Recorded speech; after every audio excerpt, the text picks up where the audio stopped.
I, Viserys Targaryen, do hereby name Rhaenyra Targaryen, heir to the Iron Throne.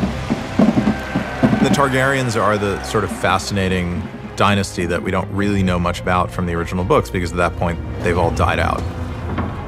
I don't even know where I first mentioned the idea of a Targaryen civil war called the Dance with the Dragons.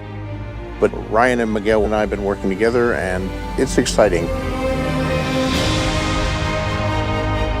Well, as any great tale out of George's world, it's about a power struggle for the throne. But the unique one about this one is that instead of it being one family fighting another family, like Lannisters fighting the Starks, this story is about the Targaryens fighting themselves. We were 200 years in the past, but we were at the height of the Targaryen Empire, which was a time of decadence. And by definition, the height of an empire usually means the height of its technology, the height of its hubris. We had to show this idea that this was an opulent and decadent group of people, no war for 60 years. I mean, they're a happy bunch. And everybody knew that if you messed with the Targaryens, you would get the dragons, so nobody dared to overthrow them. I, Lord Hobart Hightower, promise to be faithful to King Viserys. It took a lot of doing, but we were able to put together a hell of a cast. We're looking for very specific people, so the very first person we wanted was Paddy Considine. I think Viserys struggles with being the king. Viserys feels a duty to keep peace amongst the kingdoms. Being king is a very difficult seat to be in. Viserys has an awareness of just how dangerous it is to sit on the Iron Throne. Targaryen must understand this to be king. Or queen.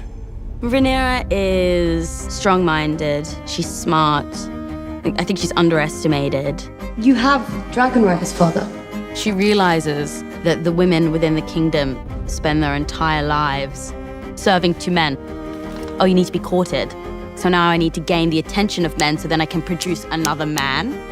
She wrestles with it. She doesn't like it. She doesn't agree with it. Brother? Daemon. Daemon has a great affiliation and love and admiration for his brother, the king. But Daemon's all swords and knives, really. I do think on some level he wants to cause chaos. I think he's interested in chaos. I think he survives in chaos quite well. 3, 2, 1, action! He's got a quite clear moral compass, and you're either in it or you're out of it. It's named King's Landing because that's where Aegon the Conqueror, Aegon the Dragon, landed with his ships, and when he decided to begin the conquest of Westeros. And they built the Red Keep, which became the center of King's Landing in the place of the Targaryens and the Iron Throne. In the original books, George always described the throne as being made from thousands of swords. I wanted to make a hybrid version that was closer to something that's described in the original book, that still honored the throne from the original series. It's a kind of a throne that says a statement. Look at my power.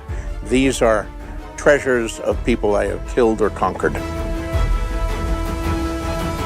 Cameras are running. When I walked into the throne room for the first time, there was a sort of moment that I had of like, oh wow, I'm on the Iron Throne. For me, it's really this particular period in Westeros. It was a time of high decadence and peace and prosperity. So you get to see what the realm looks like before it descends into the post-decadence of war that you see in the original series.